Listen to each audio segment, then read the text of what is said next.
স্বাধীনতা প্রসঙ্গে পরমদয়াল শ্রী ঠাকুর বললেন, সমাজের বুকে, রাষ্ট্রের বুকে বাস করে কোনো সৎলোক যদি নিজেকে নিরাপদ ভেবে মনে না করতে পারে, তবে সেটা সমাজ এবং রাষ্ট্রের পক্ষে কলঙ্ক।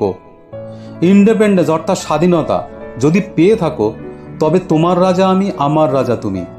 আমার লাইফ, ফেইথ এবং প্রপার্টি অর্থাৎ জীবন, ধর্ম এবং সম্পত্তি রক্ষা করা তোমার কাজ।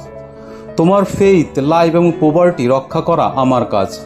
ইন্ডিপেন্ডেন্স অর্থাৎ স্বাধীনতা হলো ইন্টারডিপেন্ডেন্স এবং ইন্টারেস্টেডনেস অর্থাৎ পরস্পর নির্ভরশীলতা ও পরস্পর স্বার্থ সম্বন্ধতা। জনসাধারণের মধ্যে যদি এই বোধ সক্রিয় না হয়ে ওঠে, তাদের এডুকেটেড, শিক্ষিত করে যদি এই চলনে অভ্যস্ত না করে তোলা যায়, তবে ইন্ডিপেন্ডেন্ট ইজ মেয়ার শো অর্থাৎ তবে স্বাধীনতা একটি মিথ্যে ভাওতা। পরমদয়াল কবিতা আকৃতিতে আরও বললেন, এর উদ্ভব যা হতে তোর অটুট নিষ্ঠায় বজায় রাখা, ঠিক জানিস তুই স্বাধীনতা তাই কুল ঐতিহ্যে বজায় থাকা, শিষ্টভাবে শকে ধারণ, পালন পোষণ রক্ষা করা, স্বাধীনতার সার্থকতা তাতেই জানিস থাকে ধরা। ঠাকুর আরও বললেন, স্বাধীন হও, সুহের অধীন হয়ে তবেই তো স্বাধীন।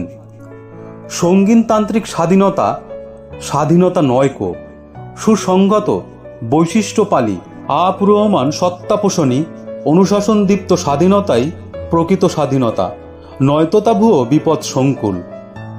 বন্দে পুরুষোত্তমম। সকলকে জানাই মহান স্বাধীনতা দিবসের আন্তরিক প্রীতি, শুভেচ্ছা ও অভিনন্দন।